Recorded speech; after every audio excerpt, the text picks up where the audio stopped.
You know, we usually think of a song as, well, just music. But what if a song could be so much more?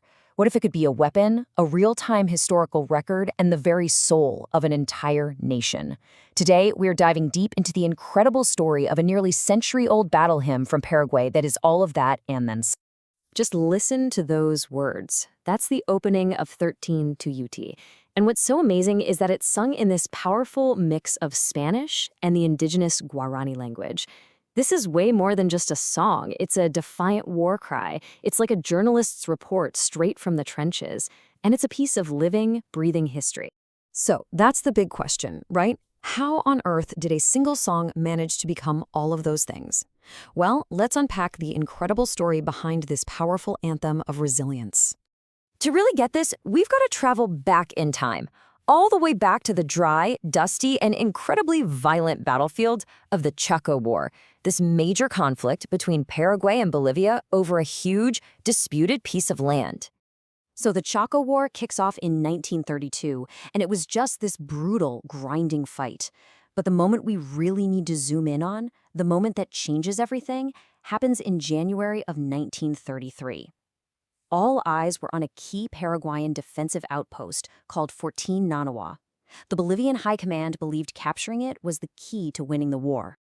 And this is where the story gets pretty wild. I mean, look at this breakdown. It's a total David versus Goliath situation. On one side, you've got this massive, well-armed Bolivian force, led by a German general who was so confident he basically promised a quick victory. And on the other, a much smaller group of Paraguayan defenders dug into what they called the Muralla Viva, the living wall. And the fighting, my gosh, it was absolutely ferocious. We're not talking about some distant, abstract warfare here.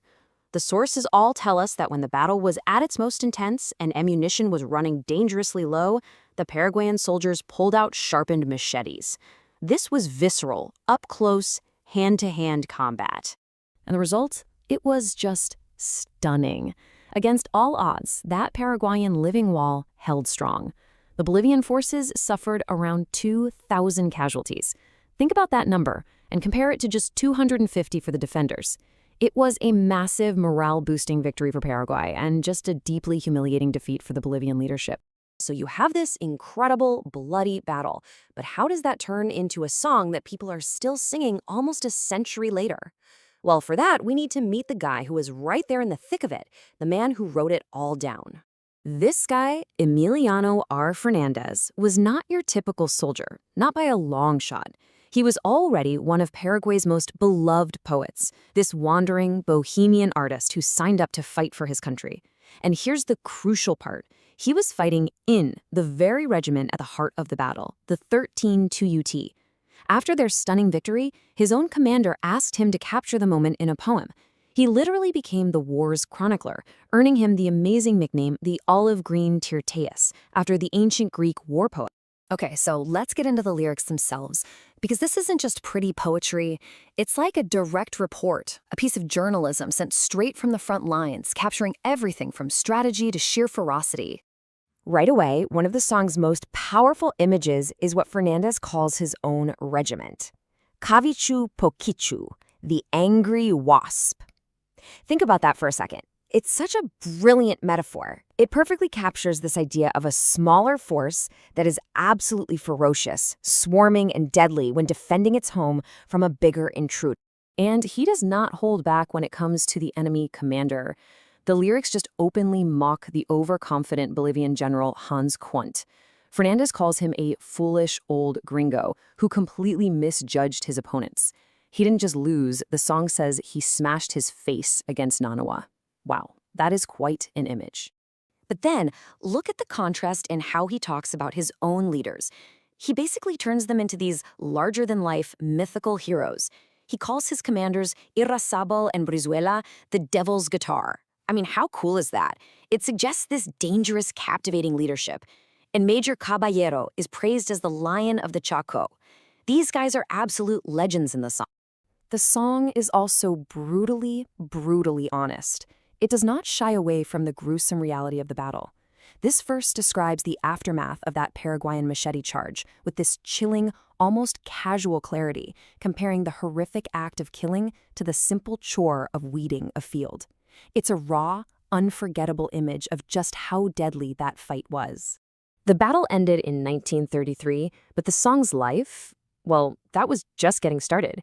It was about to escape the trenches and begin a whole new journey. So after the war, Fernández's poem gets set to this really energetic, iconic polka melody. Then popular musicians start recording it, it gets played everywhere, and it just spreads like wildfire. It goes from being a soldier's poem to a true national symbol.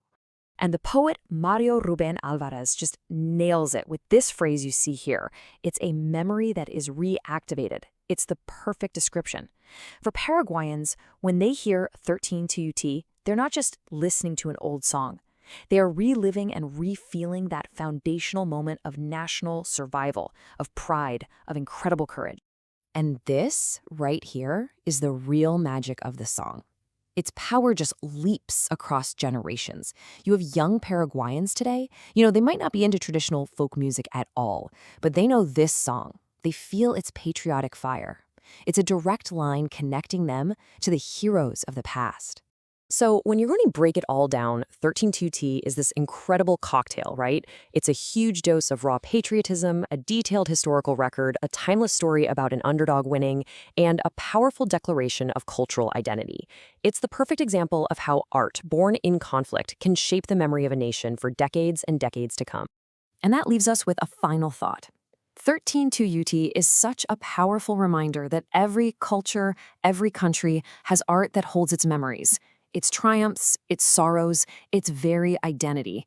And taking the time to explore these pieces doesn't just teach us about a specific battle. It helps us understand the world, and maybe each other, just a little bit better. So, what are the songs that hold your history?